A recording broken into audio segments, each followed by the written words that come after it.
Hey everyone, it's Exoman, and I'm here with my lovely farm girl, and we are doing our walk. We're gonna get we do 10,000 steps a day. Well, that's our goal, anyhow. For our walk. Yeah. So I had there was a video that I posted a while back about success and about how we can make money from thin air, you know, just creating our wealth, our livelihood, or whatever you want to call it. And one of my subscribers raised an interesting question, and she asked that I do a video on the subject, and that is the subject of failure. What of failure? What of falling down And coming back. and bouncing back? Most importantly, yeah. Surviving through that, you know, mentally and spiritually, emotionally. And you know, I take for granted that that's just something that we do, and it occurs to me that other people have a harder time with grappling with that, with failure. Well, they're just not used to as much failure as we are.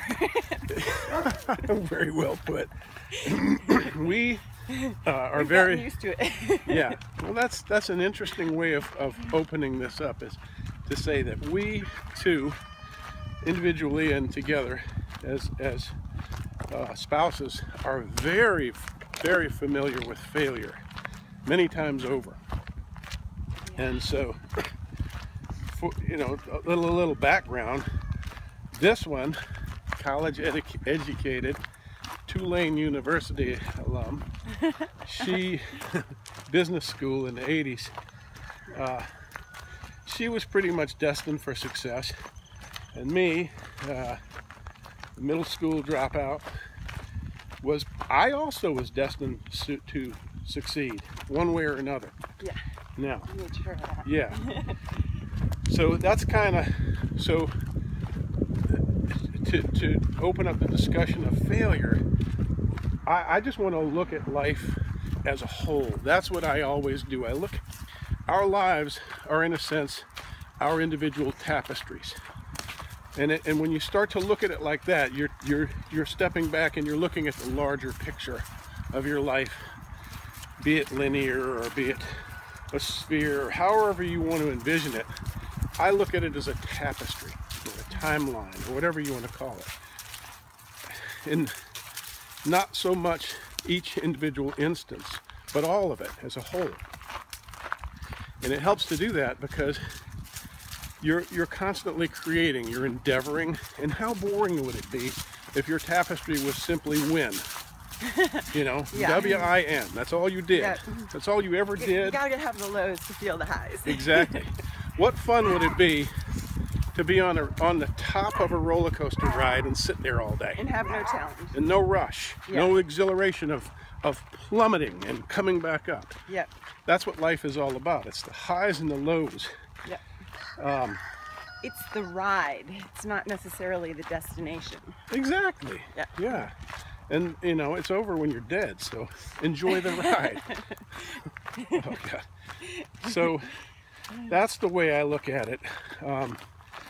And so you begin to get this habit of viewing life as a conglomeration of experiences, and some of those are bad and some are good.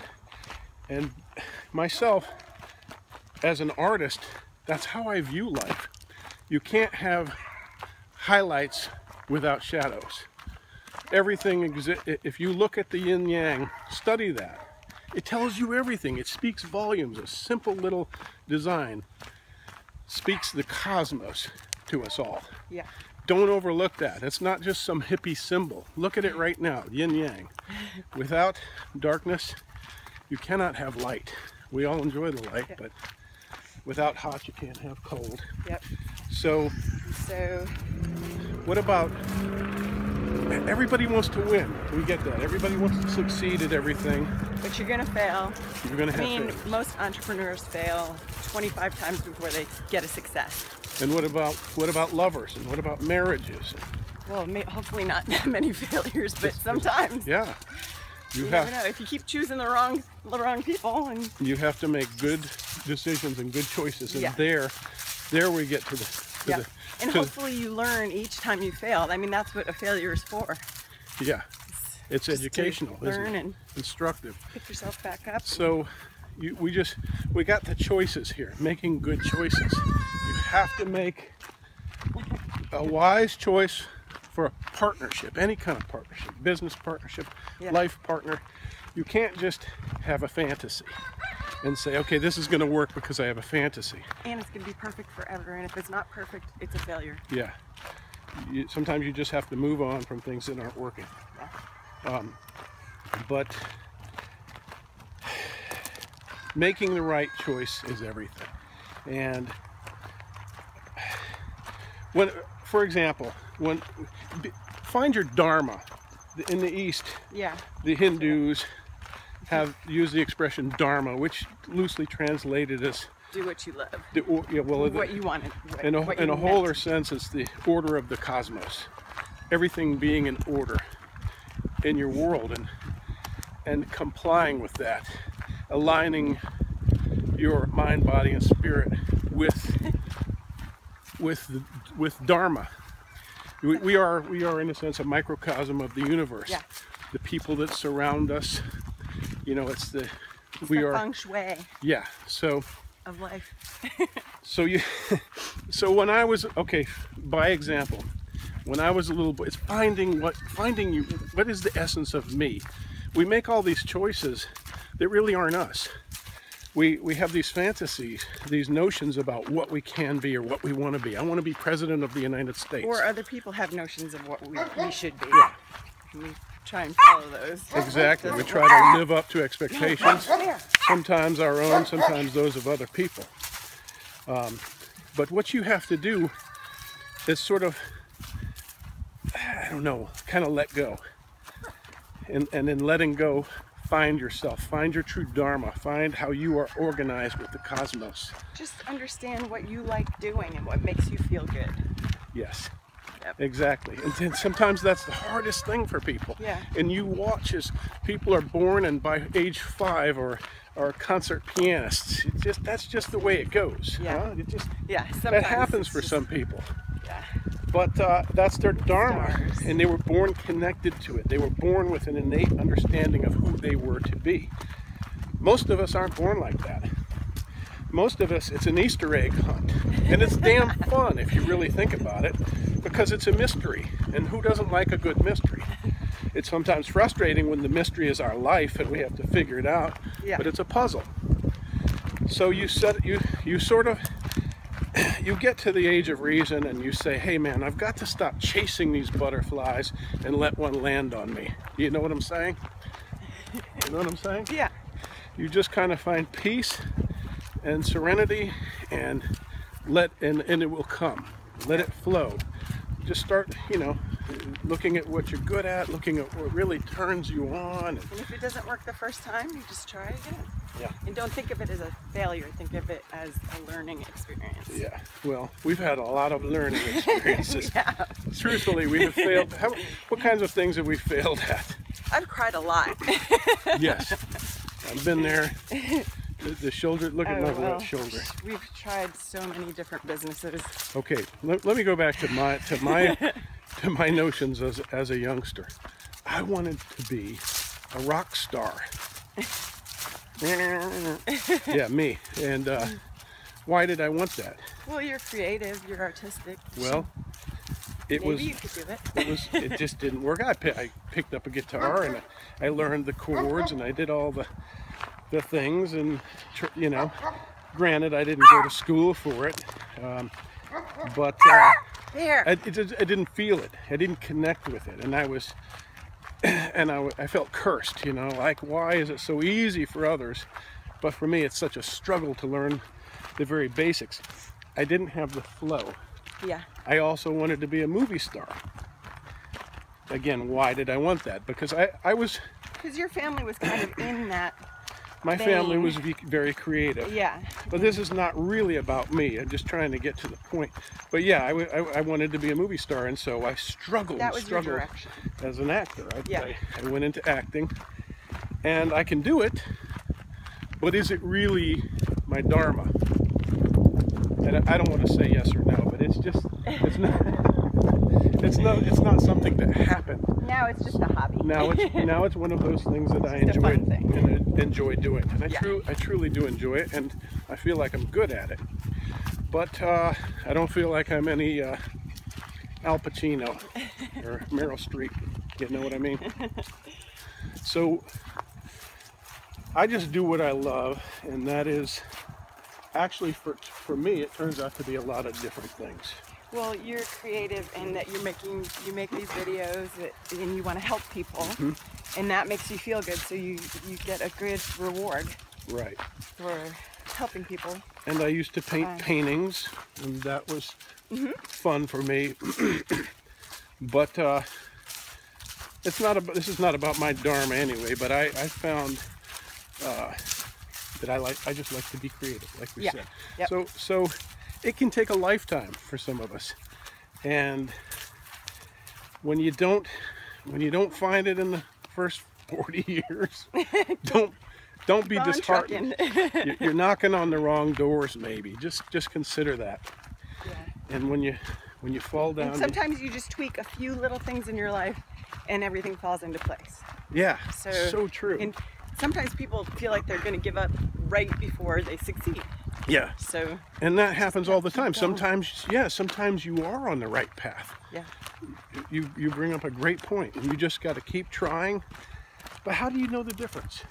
Honestly, you just have to keep on going. You can't. Yeah. Nobody knows exactly. If there's nothing else that interests you, and you truly believe in this singular dream, then you will succeed at it eventually. Yeah. But be reasonable. You know, if you're no mathematician and you want to be, you know, a computer scientist and, you know, create the next operating system, maybe that's not your thing. Yeah, it's not going to work out. Maybe next time. So that's what we're talking about, just finding what you resonate with in life. And that's a very simple concept. So all right, and that's about it. And failing. So let's sum it up. How do you keep going, Jen? How do you? You just have to just keep going. You just do. You just like you say, put one foot in front of the other. You just have to keep going and think of it. Yourself back up and stop thinking of. Yeah, people tend to take one experience in life. They say I failed, and that becomes so important to them. Yeah. And they build their world around that one failure. Yeah. Hell with that. Fail. You better get out there and fail 100 times. Yeah. And get used to it. Yeah. Or sorry, what was the term you used for failure? Well, learning. Learning. Okay. That's what it is. It's a learning. Get out there and learn and grow. And nothing comes easy. We had another subscriber who said, "How do I make money easy and quick?" Well, you don't. You get out there and gotta trudge along. And make it and you reinvest, and you use use discipline, and you, instead of going clubbing, you take the money you earn doing something you love, and you put it towards tools and education for that same thing. You keep reinvesting. Yeah. And your tools, it's not always easy. Might not be the biggest and best in the beginning, but they're tools, and they get you from point A to point B. But bless you all. Go out there and win, and go out there and jump high and fall low, and see it all high five. as your tapestry. Okay. Thanks for hanging with me. Yeah, thanks for hanging. How close are we to 10,000 steps? Not very close. We got about 7,000 more to go. All right. Thanks for watching, everyone. So a couple of things that I want to add real quick, and one is the patterns that we create in our lives. You can easily create a failure pattern by doing things that you're not good at. It's by just reaching, instead of having little successes, you just try and go for the gusto right off. Exactly. And that's, I in my lifetime was not familiar with the structure of an educational system. I just simply wasn't. Yeah. Fortunately, I got my fundamental education early on, grade school, I got the basic concepts, and from there it was extremely disruptive. But what we need to do is remember that we need to learn and take baby steps. Yeah. When we took our kids skiing when they were little, they put them on the bunny slope. And we had them tethered. And we had them tethered. Exactly. Well, you might not have that structure in your life. You might not have somebody to hold you on a tether and give you the proper tools.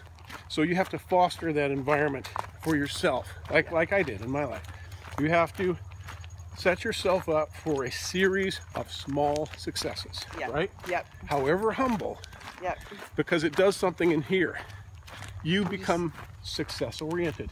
Definitely. Right? Yeah. When I was a kid, I was failure-oriented. You get a little shot of dopamine every time you succeed. Mm-hmm. And Makes you feel really good. That's so important. It's so vital to entrepreneurialism, to being a business tycoon, whatever you want to be. A politician, you know, you need to start with the city council. You have these small successes, and you are success-oriented. You get the appointments, and that's a success. It's not necessarily making a sale. It's the first step. What you want to eventually, but you got to get to do the little things, do the little groundwork, and get your little successes. Yes. All right. So do we get that? Does that make total sense? Yeah. Get yourself success-oriented, and get yourself into that pattern. And that's how easy is that? Just do the most basic things you can and reward yourself. Be happy. Be pleased that you succeeded, and you grow from there. Yeah. I used the analogy recently about this very subject. I was talking with someone about failing and succeeding, and I used the analogy of playing tennis. Well, I don't play tennis, but I have friends who do. And we totally could. What is that process? You don't go to most people don't go to the tennis courts knowing they're going to win. Yeah. They know, what they know in advance is that they're going to meet a challenge. They're going to face a rival. Yeah. And they're going to have a struggle. Pardon me. But so what drives them to do it? Even though they might fail. What drives them to do it is what we've been talking about this whole time, and that is they're looking at the larger picture. Those people, those are winners. The people that get out there and get beaten down again and again, and then they get out there and they win. They have what I'm talking about. They have the concept of winning. Yeah. They become success oriented. It doesn't mean they're eventually they're going to win. Exactly, because how are they not going to win? Because they're doing what they love, and they're practicing. And like we said earlier, when they fail, it's not really a failure so much as a learning experience. Yeah, they just figure out, oh, I failed because I did this wrong, or that wrong. And their wife says, 10 things wrong. honey, you should have seen your form. You were terrible. Exactly. They get feedback. So really do think of it as not failure, but conditioning. Yeah. Okay? So it's just modifying the basic concepts. Just walking up the mountain, one little step at a time. Just let's not be so fearful, and let's not be so dramatic and emotional about life. It's full of challenges, and it conditions us. And goodness. Huh? And goodness. And goodness. It's all, if you want to see goodness, you see it. If you want to see bad, you see bad. So, all right. So thank you smiling. For letting us add that, and you're teaching me. I'm trying to smile. Yeah, you're doing a good job. I'm doing a lot better than I used to. I used to never smile, and now she's got me smiling. It's only taken 30 years. I don't want people to be scared of you. All right, again, thanks for watching, everyone.